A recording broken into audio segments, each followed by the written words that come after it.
ढोलकीवाला आणि हंसा पळाल्याची खबर शेवंताबाईला लागली तेव्हा तिने अख्खा फड डोक्यावर घेतला. आचकट विचकट शिव्या घातल्या, शिव्या शाप दिले, बोटं मोडली, देवाला नवस बोलली. तिच्याकडे बकुळानं अजिबात लक्ष दिलं नाही. उमरतचा मुक्काम सर्वच अर्थानं गाजला. रात्री शेवंताबाई भरपूर प्यायली, बसल्या जागेवरच आडवी झाली. उशिरा रात्री मॅनेजर राजे गावठी मारून आला. किक बसल्यानं त्याला बकुळाचे शब्द आठवले. अरे मेल्या, आजवर आईसाठी मुंजा राहिला आणि आता येळ आली तर मागच्या पाय चेपूड घालायला लागला का? तो तडक शेवंताबाईच्या तंबूत शिरला. व्हायचं ते झालं. रक्तबंबाळ झालेला राजे कुत्र्याच्या पिलानं केकाटत पळावं तसा पळत बाहेर आला. राजे ही फड सोडून निघून गेला. उमरतचा खेळ वेगळ्या अर्थानं गाजला. श्याम जोशीच्या ढोलकीवर प्रेक्षकांनी दौलत उधळली. हे असं पहिल्यांदा घडलं होतं. नाची सोंगाड्या, नायक, गायक यांच्यावर ढोलकीवाल्यानं कडी केली होती. लोकांनी त्याला डोक्यावर घेतलं होतं. त्याच्या बोटातल्या जादूगिरीनं सगळे मोहित झालेले होते. उमरज कराडच्या वार्ताहरांनी खास चौकट टाकून पेपरात श्याम जोशीच्या ढोलकीची तारीफ केली. काळूबाळू, मंगला बनसोडे, छगनराव कोल्हापूरकर, कोणाकोणाच्याही फडात असा ढोलकीवाला नव्हता याची शेवंताबाईंना खात्री पटली. हा हिरा आपल्या फडात कायमचा राहावा म्हणून तिने श्याम जोशीबरोबर करार करायचं ठरवलं. सालाला खाऊन पिऊन 20,000 रुपयांचा करार झाला. बकुळा आणि श्याम जोशी यांच्या तालमी रंगायला लागल्या. प्रयोग नसे तेव्हा नवीन नृत्य बसवण्यात दोघेही दंग झाली. नवी गाणी, नवा ठेका, नवा तोडा, नाचण्यातलं कसब. हे नाचण्यातलं कसब श्याम जोशींनी बदलून टाकलेलं होतं. सांघिक नृत्यात सुसूत्रता आली. समानतेवर भर दिला. सारख्या हालचाली, डोळ्यापासून चेहऱ्यापासून पायापर्यंत समान हालचाली बसवल्या. वैयक्तिक नृत्यात समयी नृत्य, थाळी नृत्य बसवली. चित्रपटातली गाणी बंद केली, नवीन गाणी बसवली. शेवंताबाई सातारकर तमाशा मंडळाला वेगळं अस्तित्व, वेगळं वैशिष्ट्य निर्माण केलं. बारामतीच्या गाडी तळावर गाड्या लागल्या होत्या. शेवंताबाई सातारकर तमाशा मंडळाची प्रॉपर्टी आता वाढली होती. 6 ट्रक, 1 जीप, वाघाची ड्रेपरी, पडदे, अनेक प्रकारची वाद्य, अगदी बादशाही थाट होता. आपला वैभवी थाट भावूक नजरेनं पाहत शेवंताबाई बसलेली असताना बकुळा आणि श्याम जोशी तिच्याजवळ आले. आये, काय ग, वैस की, दोघं बी आलात, बरं केलं. शेवंताबाई मोकळेपणानं समाधानानं हसली. बोल बोल बकुळे, काय म्हणणं आहे? आये, आता 3 दिवस कार्यक्रम नाही वय की, 3 दिवस सर्वांनाच आराम घावलाय आता. आहे माझ्या डोक्यात आलंय मुंबईला जाऊन यावं. बकुळाच्या या वाक्यानं शेवंताबाई सावध झाली. मुंबईला? आणि कशाला ग? अगं आहे, आपले 4 वग साऱ्या महाराष्ट्रात वाजवून झालं, गाजवून बी झालं. आता तेच वग पब्लिक पुढे ठेवून दिस ढकलणं बरं नाही. अरे श्याम, तूच सांग की आईला, मला खोळीला काय कळतंय र? बकुळा म्हणाली आणि मग श्याम बोलला. आता सगळ्याच धंद्यात स्पर्धा वाढली आहे. लोकांची आवड बदलली आहे. दूरदर्शन, कॉम्प्युटर याच्यामुळे करमणुकीच्या परंपरागत साधनांकडे प्रेक्षकांचं दुर्लक्ष व्हायला लागलं आहे. यासाठी दूरदृष्टी असणाऱ्या पार्ट्या आपल्या तमाशाच्या फडात त्याच त्या प्रकारांना फाटा देऊन नवे नवे प्रकार करायला लागले. ए श्याम जोशी, तुला नेमकं काय करायचं आहे तेवढं मला सांग बाबा. शेवंताबाईंनी श्यामला मध्येच थांबवलं. माझ्या मनात आलं आहे की एक ऐतिहासिक छत्रपती शिवाजी महाराजांच्यावर वग तयार करायचा. येडा रे येडा, लय खोळ्यासारखं बोललास बघ. अरे जमाना बदललाय असं तूच म्हणतोयस आणि शिवाजी राजाव वग लावायला निघाला तू? कोण बघणार र त्यो वग? शेवंताबाईंनी आपली शंका व्यक्त केली. छत्रपती शिवाजी महाराजांचं जीवनचरित्र म्हणजे एक आव्हान आहे. शेकडो लेखकांनी त्यांची चरित्र लिहिली. कितीतरी चित्रपट त्यांच्यावर निघाले, नाटकं लिहिली गेली. पण शिवरायांचं शौर्य, धुरंधर वृत्ती, शूरत्व कुठेही कमी झालेलं नाही. लोक कंटाळलेले नाहीत. शिवरायांचं चरित्र सिनेमा, नाटक, कथा कादंबऱ्यातनं 100दा पाहिलं, ऐकलं तरी त्याची गोडी कमी होत नाही. त्यामुळे आपण त्यांच्या जीवनावर वग सादर केला तर प्रेक्षक डोक्यावर घेतील. अरे पर शेवंताबाईंनी नवी शंका विचारण्याचा प्रयत्न केला, पण श्याम म्हणाला, वग लिहून तयार आहे. 8-10 तालमीत बसेल. फक्त गरज आहे वेशभूषा आणि रंगभूषेची. वग चांगला बसेल म्हणतो का? हो बसेल. मग बसवा ना, मला काय विचारायचं? अगं आहे, वगाला कपडा लागता लागल.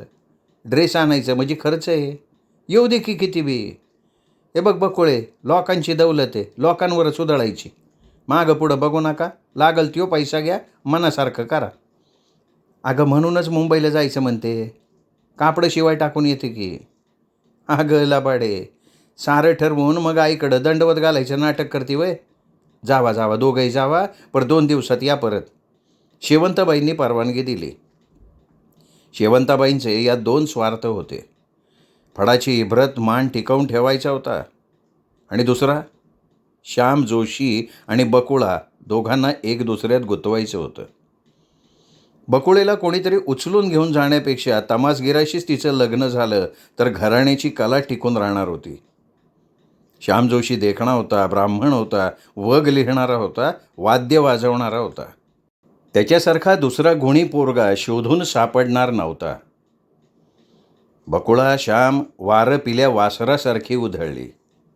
त्यांची गाडी मुंबईच्या दिशेनं धावायला लागली आणि शेवंताबाईच्या तंबूत झोकांड्या खात पंढरीनाथ शिरला. जाधव नाट्य संसार दुकानाचा बोर्ड वाचून श्याम जोशीच्या मागं बकुळा तुरू तुरू चालली होती. आज ती वेगळ्याच नशेत होती. तिने गोल पातळ नेसलं होतं. श्यामला आवडत नव्हतं म्हणून तिने मेकअप केला नव्हता. लाईट आकाशी रंगाचा ब्लाऊज आणि त्याच रंगाची साडी नेसली होती. त्यामुळे कोणीही ही तमाशातली नाची आहे असं सांगूनही मानणार नव्हता. सर्वसामान्य कॉलेज युवतीसारखी ती दिसत होती. या या या, काय पाहिजे? दुकानदार जाधवांनी स्वागत केलं. सर, आम्ही शिवरायांच्या जीवनावर तमाशात वग बसवतोय. आम्हाला 25 पात्रांचे पोशाख हवेत. श्यामच्या बोलण्याने जाधवांचे डोळे मोठे झाले. ते समजावण्याच्या स्वरात म्हणाले, हे बघा, ऐतिहासिक नाटकांचा जमाना संपलाय. त्यामुळं आम्ही ऐतिहासिक गणवेश फार कमी प्रमाणात ठेवतो. तानाजी, शिवाजी असे काही ड्रेस आहेत. 25 पात्रांचे कठीण आहे. हे बघा जाधव साहेब, मी भाड्यानं ड्रेस घेऊन जाण्यासाठी आलेलोच नाही आहे. तुम्ही अनुभवी आहात, या क्षेत्रातले जाणकार आहात, म्हणून आम्ही तुमच्याकडे खूप दुरून आलो आहे. आम्हाला नवीन ड्रेस शिवून तयार करायचे तुमच्या नजरेखाली, योग्य त्या भूमिकेप्रमाणे. माझ्या नजरेखाली? हो. पण खर्च लई येणार. नाही, तुम्ही खर्चाची नका काळजी करू. जाधवांनी थोडा वेळ विचार केला आणि म्हणाले, तुमची खर्चाची तयारी आहे तर मग ड्रेस एखाद्या मान्यवर निर्मात्याच्या सल्ल्यानं तयार केले तर फार बरं होईल. त्याचं काय आहे, एवढा खर्च करायचा तर त्या भूमिकांचा अभ्यास असणाऱ्या माणसाचा सल्ला घेऊन करणं योग्य आहे. खरं आहे का नाही? अर्थात माझी एक व्यक्ती आहे, शिवरायांच्या इतिहासाची अत्यंत जाणकार आहे. मी त्यांना इथं बोलवतो. उद्या आपण त्यांच्याशी बोलू. काय नाव काय म्हणालं त्यांचं? बाबासाहेब पुरंदरे. पण ते तर पुण्यात असतात. आपण 2 दिवसांपूर्वी ते परचूर यांच्याकडं आले आहेत. 5-6 दिवस मुक्काम आहे त्यांचा. कालच मला भेटले होते. उद्या मी त्यांना इथं आणतो. तुम्ही किती वाजता येऊ शकाल? अहो, मी केवळ याच कामासाठी मुंबईला आलो आहे. तुम्ही सांगाल तेव्हा मी येईन, पण उद्या दिवसभरातच, कारण रात्री मला परत फिरावं लागेल. असं म्हणून श्यामने बकुळाकडे बघितलं. खरं आहे का नाही बकुळा? पण बकुळेचं लक्ष नव्हतं. ती भिंतीवर लावलेल्या एका फोटोकडे बघत होती. हे बघा, तुम्ही असं करा, तुम्ही सकाळी 9 वाजता या. ठीक आहे, असं म्हणून श्याम उठला तरी बकुळा फोटो बघण्यात गर्क होती. अगं बकुळा, एवढी एकाग्र होऊन काय बघतीयेस? फोटो बघती ना? नजर न हटवता ती म्हणाली. कुणाचा आहे वय एवढा, देख ना फोटो? तिने जाधवांना प्रश्न विचारला. श्यामही आता बारकाईने फोटो पाहायला लागला. मध्यम वयाच्या भारदस्त व्यक्तिमत्वाचा रुबाबदार फोटो होता. यो फोटो आहे जयसिंगराव देशमुखांचा. जयसिंगराव देशमुख? बकुळाच्या तोंडातून चित्कार बाहेर पडला. जयसिंगराव देशमुख आमचे मायबाप आहेत. त्यांच्या आशीर्वादानं तर हा जाधव नाट्य संसारचा संसार थाटला आम्ही. जाधवांनी विनम्रपणे सांगितलं. जयसिंगरावाच्याबद्दल आदर व्यक्त केलेला बकुळाला आवडला नाही. ती थोडी जखमी अवस्थेत म्हणाली, काय केलं हो एवढं तुमच्यासाठी त्यांनी? बरंच काही केलं आहे. हे समद वैभव आहे ना, हे त्यांच्यामुळं आहे. असत्यात कुठे? सातारा जिल्ह्यात पाचवडजवळ कुडाळ नावाचं गाव आहे, तिथं असत्यात. बकुळा आपण निघायचं आहे ना? श्याम म्हणाला. वय की चला. बकुळा श्यामच्या मागे निघाली, पण तिच्या जखमेवरची खपली आज निघाली होती. काही खेळांच्या धावपळीत ती जयसिंगरावांना विसरली होती, पण नियतीने आज पुन्हा जयसिंगराव तिच्या पुढे उभे केले होते. श्याम बकुळाला घेऊन चौपाटीवर आला. दोघं वाळूत पाय पसरून बसले. बकुळा मुकी झाली होती, बोलत नव्हती. दूरवरून येणाऱ्या लाटांकडे बघत होती. श्यामला हे सारं जाणवत होतं. जयसिंगरावांचा फोटो पाहिल्यापासून बकुळा अशी आबोल झाली आहे हे त्याला कळून चुकलं होतं. बकुळा, अगं का बोलत नाही आहेस? अहो कुठं काय, काहीतरी बोलायचं म्हणून ती बोलली. जयसिंगरावांना तू ओळखतेस का? बकुळा काहीच बोलली नाही. तुला काही बोलायची इच्छा नसेल तर आपण लॉजवर जाऊ, आराम करू. बकुळा आत्ताही गप्प. जाऊयात का? न ग. मग हिथंच असंच बसू. ती श्यामला बिलगून बसली. कितीतरी वेळ ते दोघं तसेच बसून होते.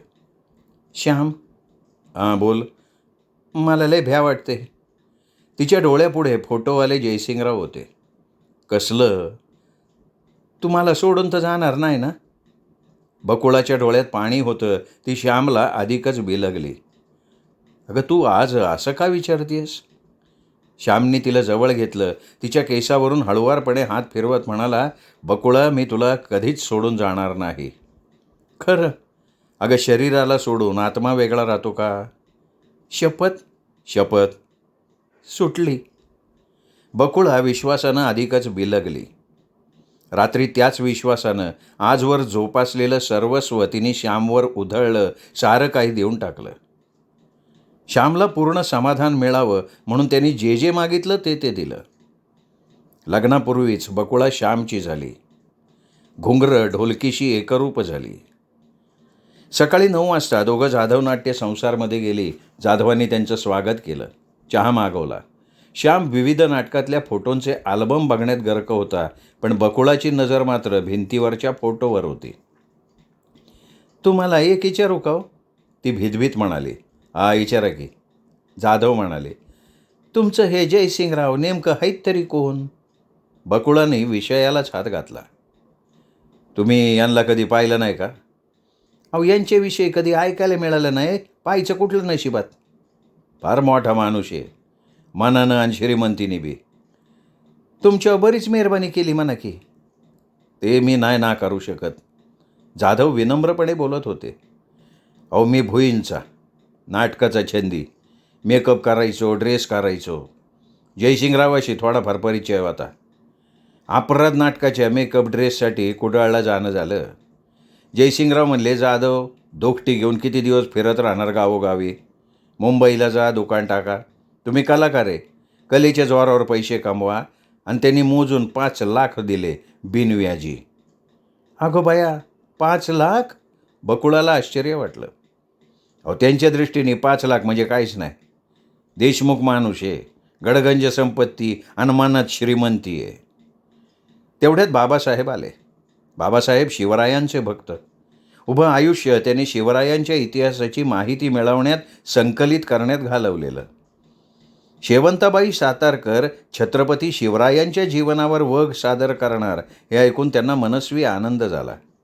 त्यांनी श्यामशी चर्चा केली, कथानकातली पात्रं समजवून घेतली. माँसाहेब जिजाबाई, शहाजीराजे, छत्रपती शिवाजी महाराज, तानाजी, शेलार मामा अशी शिवरायांच्या बाजूची, तशीच औरंगजेब, दिलेरशाह, जयसिंग. प्रत्येक पात्राची दोघांनी व्यक्तिरेखा तयार केली आणि त्याप्रमाणे पोशाख तयार करायचं ठरवलं. पोशाख 1 महिन्यानी मिळणार होते. बकुळा श्याम निघाले. दोघेही मनस्वी आनंदित होते. बकुळाची इच्छा होती आज पुन्हा 1 रात्र मुंबईतच राहायचं, पण श्यामला कर्तव्याची जाणीव होती. आज खेळ नव्हता, पण रात्री उशिरा बारामतीत पोहोचलो तरी सकाळी तालमी घेता येतील या हेतूने त्याने निघायचं ठरवलं. दोघं गाडी तळावर मुक्कामाच्या ठिकाणी रात्री 1च्या दरम्यान पोचले. फडावर रात्री सामसूम होती. रखवालदार तेवढा जागा होता. बकुळाला वाटलं आपल्या तंबूत जाऊन झोपावं, पण आईला केव्हा एकदा पोशाखाचं सांगेन असं तिला झालं होतं. त्यामुळे ती आईच्या तंबूकडे गेली. आहे असं म्हणून ती आत गेली आणि मंद दिव्याच्या प्रकाशात तिने जे पाहिलं ते पाहून तिला जबरदस्त धक्का बसला. शेवंताबाई पंढरीनाथाच्या कुशीत शांत झोपली होती. अंगावर फार थोडी वस्त्र होती. बकुळा पळतच परत फिरली आणि धावत आपल्या तंबूत शिरली. उभ्या उभ्यानं तिने अंग टाकलं आणि ती रडतच राहिली. ती का रडतीये हे तिलाच कळत नव्हतं. काल पंढरीनाथ आला तो झोकांड्या खात.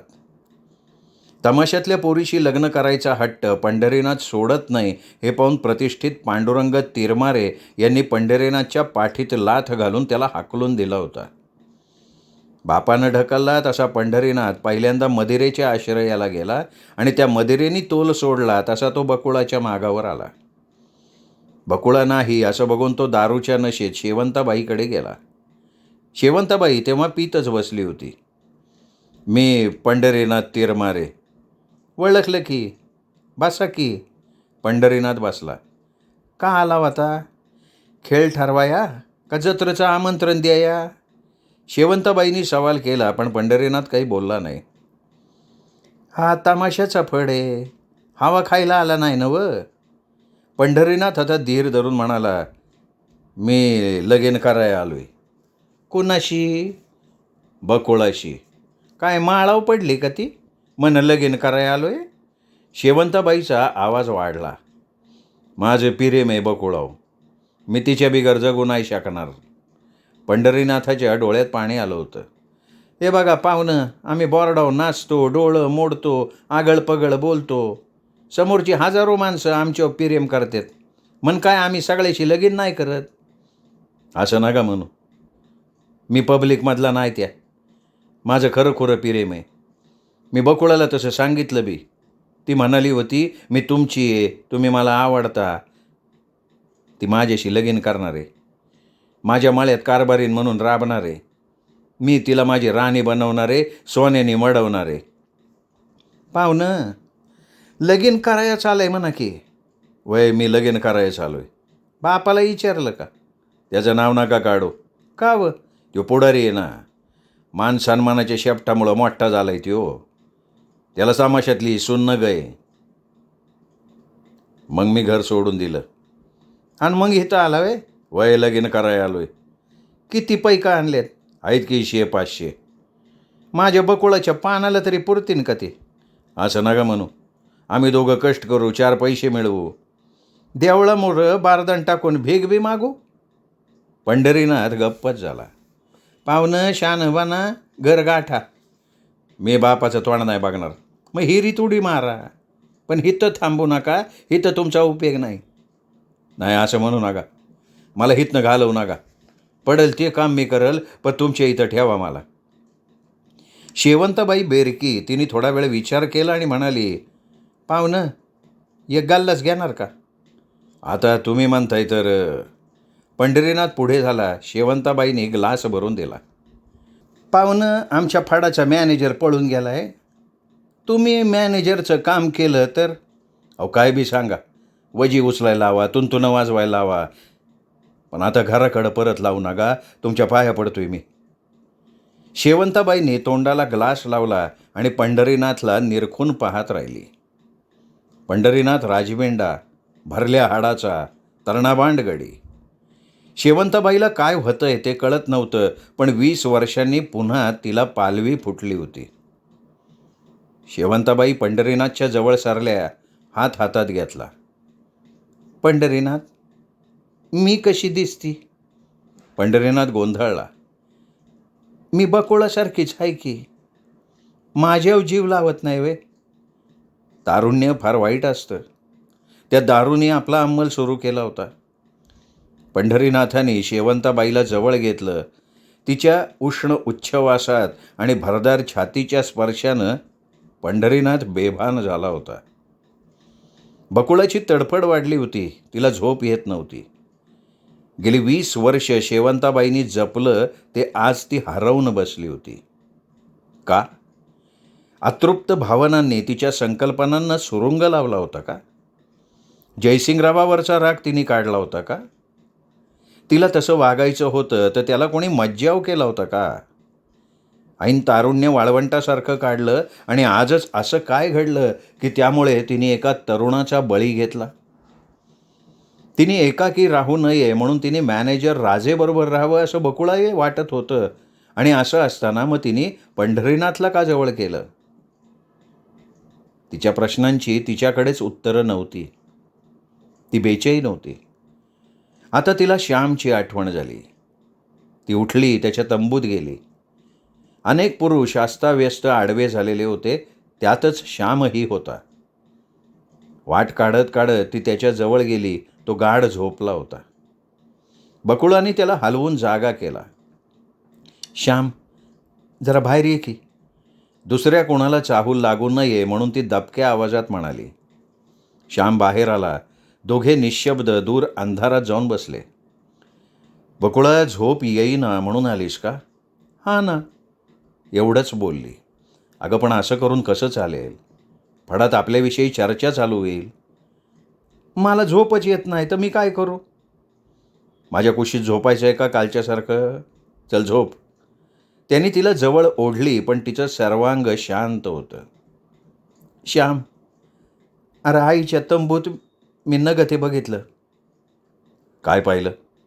श्यामही एकाग्र झाला, पण बकुळाला कसं सांगावं ते कळेना. श्याम, अरे गेल्या 20 वर्षात आईने सावताला सावरलं. कुणाला जवळ केलं नव्हतं तिने, पर मगाशी मी बघितलं. काय पाहिलंस? पंढरीनाथ नावाच्या तरुण पोराच्या कुशीत झोपली ती. श्याम काही वेळ शांत बसला, विचार केला आणि समजावणीच्या स्वरात म्हणाला, बघ बकुळा, आपण तमासगीर. आपण फिरतीचं जीवन जगणारी माणसं, माणसातल्या लांडग्या कोल्ह्याच्यात राहणारी माणसं. त्यामुळे बाई माणसाला आधाराची गरज असते. त्या शेवंताबाईंना कोणाचा आधार नाही. तिने आधार शोधला, त्यात वाईट काय आहे? अरे तिला आधार मिळावा म्हणून मी सावता त्या राजेला तिच्या तंबूत धाडला तर रांडनं त्याच्या ढुंगणावर लात घातली. आणि आता हे तरुण पोरगं नासवले की र तिने. बकुळा चिडली होती. हे बघ बकुळा, तू शांत हो. कशीही असली तरी ती तुझी आई आहे. आई असली म्हणून काय झालं? काय बिकार हो का? पोरासारखा तिच्या तो त्याचं वाटोळं केलं. आपण ममईला गेलो आणि 2 दिवस इकडं हिनं जीवाची ममई करून टाकली. बकुळा, डोकं शांत ठेव. वावगं काही घडलंय हे बोलण्यात वागण्यात दाखवू नको. बघू ना आपणही पुढे काय होतंय ते. श्याम बोलला आणि बकुळा आधारासाठी त्याच्याजवळ आली. हे बघ बकुळा, आता तू एकटी नाही आहेस. मी आहे तुझ्या जोडीला. चल उठ बरं. उठ आणि शांतपणे जाऊन झोप. बकुळा त्याच्या आधाराने उठली आणि आपल्या तंबूत निघून गेली. श्रोते हो, हा होता 5वा भाग जगन्नाथ शिंदे लिखित घुंगरू या कादंबरीचा. 6वा भाग उद्या ऐकूया. तोपर्यंत नमस्कार.